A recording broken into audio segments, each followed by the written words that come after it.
अस्सलाम वालेकुम। मैं हसनैन कुरैशी और आप देख रहे हैं मेरा यूट्यूब और फेसबुक चैनल। आज बड़ी सियासी मैदान में बड़ी अहम डेवलपमेंट हुई है। एक तो आज पीटीआई के वर्कर्स ने जाती उम्रा पर सड़कों पर निकाब पोश वर्कर ने मुंह पर मास्क चढ़ाए हुए थे और उन्होंने जाती उम्रा के सड़कों पर इमरान खान जिंदाबाद, नवाज शरीफ मुर्दाबाद के नारे लगा दिए। दूसरा, सुप्रीम कोर्ट में बड़ी अहम आज जो पीटीआई का केस था, लेवल प्लेइंग फील्ड नहीं दी जा रही। लतीफ़ खोसा और चीफ जस्टिस में काफ़ी गर्मा गर्मी भी हुई, उसकी डिटेल भी मैं आपको बताता हूं। और तीसरे नंबर पर जो रात पीटीआई का फंड रेजिंग टेलीथून था वर्चुअली, उसको हुकूमत ने अपने तौर पर कैसे नाकाम करने की कोशिश की और फिर पीटीआई के सपोर्टर्स वर्कर्स ने कैसे उसको कामयाब बनाया, और हुकूमत के जो आईटी के वजीर हैं उन्होंने कितना बड़ा झूठ बोला, वो भी आप सबके सामने रखना है। इनकी तफसीलात से पहले आप दोस्तों ये गुजारिश है कि मेरे चैनल को सब्सक्राइब करें, लाइक करें, शेयर करें। शुक्रिया। आज दोपहर को पीटीआई वर्कर्स ने एक बहुत बड़ी रैली निकाली, निकाब पोश रैली थी, जिसमें ज़्यादातर मेल फीमेल वर्कर्स थे जो मोटरसाइकिल या कारों पर सवार थे, और उन्होंने जाती उम्रा की सड़कों पर अपना लॉन्ग मार्च किया।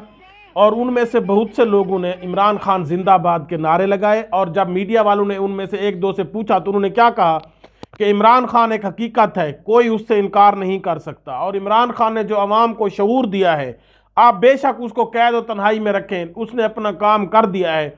अब हमारी जिम्मेदारी है, हम लोगों की जिम्मेदारी है कि इमरान खान के नज़रिए को हमने जिंदा रखना है। और आप बेशक उसको जितना भी कैद में रखें, हम उनके वर्कर जिंदा हैं, हमें शऊर वो दे चुका है, हम उसके नजरिए को इंशाअल्लाह आगे चलाएंगे। बेशक आप इमरान खान को साथ पर्दों के पीछे भी छुपा कर रखें, आप हमारा मुंह बंद नहीं कर सकते। अब कौम 80 साल की जुर्म और बर्बरियत से निजात चाहती है। लोगों का कहना था कि वो एक इमरान खान एक ईमानदार लीडर है और वो 1 नंबर लीडर है, और उसके जो मुखालिफिन है वो 10 नंबर हैं, 2 नंबर भी नहीं है। आप उसका मुकाबला इमरान खान से कैसे करते हैं? तो लोगों ने नवाज शरीफ मुर्दाबाद के नारे भी लगाए और लोगों ने कहा कि अब हम आज़ादी लेकर रहेंगे और हमारा हक है आज़ादी लेना, जमहूर का हक है। और ये है भी यही, कहीं पर भी देखा जाए पूरी दुनिया में कि लोगों को यह हक हासिल होता है कि वो अपनी मर्जी से जिसको चाहे वो सिलेक्ट करें, जिस हुक्मरान को चाहे वो आगे ले आएँ, उसको हुकूमत दें। ये जमहूर का हक होता है कि वो जिसको चाहे वो अपनी मर्जी से उसको वो सिलेक्ट करें, अपना लीडर चुने।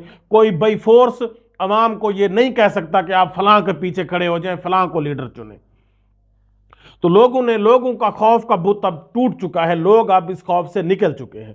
आज दूसरे नंबर पर सुप्रीम कोर्ट ऑफ पाकिस्तान में जो पीटीआई का केस था, लेवल प्लेइंग फील्ड हमें नहीं दी जा रही और हमें वो इंसाफ दिया जाए, और इलेक्शन कमीशन भी बायस्ड है उनके मुताबिक। तो लतीफ़ खोसा और चीफ जस्टिस साहब के दरमियान काफ़ी गर्मा गर्मी भी हुई, और चीफ जस्टिस साहब के रिमार्क्स ऐसे थे कि जैसे वो टोटली एंटी पीटीआई हूँ। कभी वो कहते थे कि आप फलां फोरम पर क्यों नहीं गए, कभी वो कहते थे कि आप हमारे पास रिटर्न ये ले आए, फलां ले आए। हालांकि उनके साथ बैठी हुई जस्टिस मुसर्रत हिलाली ने कहा कि हमें पता है कि कैसे आरओ ऑफिस, मैंने देखा है मीडिया पर कि कैसे आरओ ऑफिस के बैर से पीटीआई के उम्मीदवारों को गिरफ्तार किया गया या उनके कागजात नामजदगी छीने गए, उन्होंने कहा ये।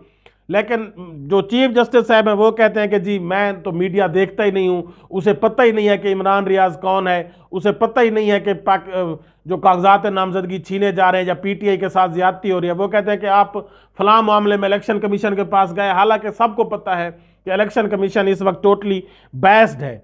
लेकिन चीफ जस्टिस साहब ना मीडिया देखते हैं, ना उसको किसी बात का पता है, सिर्फ और सिर्फ उनको एंटी पीटीआई बात करने का पता है। कभी वो कहते थे कि आप सियासी बयानात दे रहे हैं, कभी वो लतीफ़ खोसा से कहते थे कि आप हमें लीक कर दे दें, हम वही आर्डर जारी कर देते हैं, आप हमें लिख दें जो फैसला सुनाना है। तो वो इस तरह से मजाकें कर रहे थे, इस तरह से एक सीनियर वकील का मजाक उड़ा रहे थे और पूरी कौम को। और उन्होंने फिर जो पीटीआई ने कहा कि जी हमारे बैट का निशान छीना गया है, तो उन्होंने पहले तो कहा कि जी बैट का निशान का तो हमें पता ही नहीं है। उन्होंने कहा हमारा केस जमा है, तो उन्होंने कहा कि आप कब कहते हैं? उन्होंने कहा आज ही सुने। तो फिर उन्होंने कहा आज तो हमने भुट्टो साहब को इंसाफ देना है, और भुट्टो साहब का केस उनके लिए बड़ी इंपॉर्टेंस रखता है, जबकि अरशद शरीफ का केस भी उनकी अदालत में गया पड़ा है और उसकी माँ धक्के खाती रही है, उसको उसका पता नहीं है। लेकिन 50 साल पहले वाले भुट्टो का उसको सब कुछ पता है, उसको उसने इंसाफ देना है, लेकिन अरशद शरीफ या इमरान रियाज का उसको पता नहीं है उसको, और उसको उन्होंने इंसाफ देना ही नहीं है। और उसके बाद आज पीटीआई ने जो रात टेलीथून किया, वर्चुअल फंड रेजिंग टेलीथून, जिसमें उन्होंने अपनी पार्टी के लिए फंड इकट्ठा करना था इलेक्शन के लिए, तो उसको नाकाम करने के लिए अब ये जो वफाकी निगरान हुकूमत है, इसका काम होता है इलेक्शन करवाना फ्री एंड फेयर, और ये बहस नहस नहीं होती। लेकिन वो एक ही पार्टी के साथ बहस खड़ी है। वो नवाज शरीफ जिसके केसेस अभी चल रहे हैं, उसका तो इन्होंने जब वो इस्लामाबाद पहुंचा तो इन्होंने उसके पूरे पीटीवी ने कवरेज दी, सारे उसके आगे पीछे पुलिस वाले उसको सल्यूट कर रहे थे, हालांकि वो कन्विक्टेड था। और इमरान खान के खिलाफ जो 2 केसेस थे मेन, तोशा खाना का केस, वो भी इस्लामाबाद हाई कोर्ट उड़ा चुकी है, और जो उसके खिलाफ गद्दारी केस था जी, साइफर केस, वो भी सुप्रीम कोर्ट उसमें भी जमानत दे चुकी है, उसको भी खत्म कर चुके हैं। तो इमरान खान पर तो अभी कोई रिसेंटली कोई ऐसा बड़ा केस ही नहीं है, वो तो उसको खामखा से जेल में रखा हुआ है।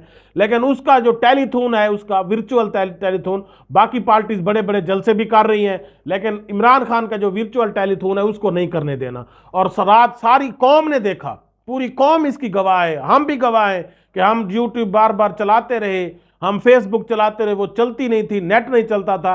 लेकिन जो हमारे आईटी के मिनिस्टर हैं वो कहते हैं जी, जो उमर साहब वो कहते हैं हमने तो कुछ भी नहीं किया। अब जो मुंह पर झूठ बोले, पूरी कौम को पता है, वो पूरी कौम के सामने कह रहा है कि हमने तो कुछ नहीं किया इंटरनेट को। अब ऐसे बंदों का बंदा क्या कर सकता है? पूरी कौम ने देखा, पूरी कौम ने सुना, पूरी कौम को पता है, लेकिन वो बंदा फिर भी कौम के सामने बैठकर, मीडिया पर बैठकर अपना बयान जारी कर रहा है कि हमने तो जी इंटरनेट को कुछ नहीं किया। तो अब ऐसे ऐसे झूठे लोगों का, ऐसे झूठे अशखास का क्या कोई बिगाड़ सकता है? क्या इस तरह के ओहदे पर जो बैठने का उनको हक हासिल है?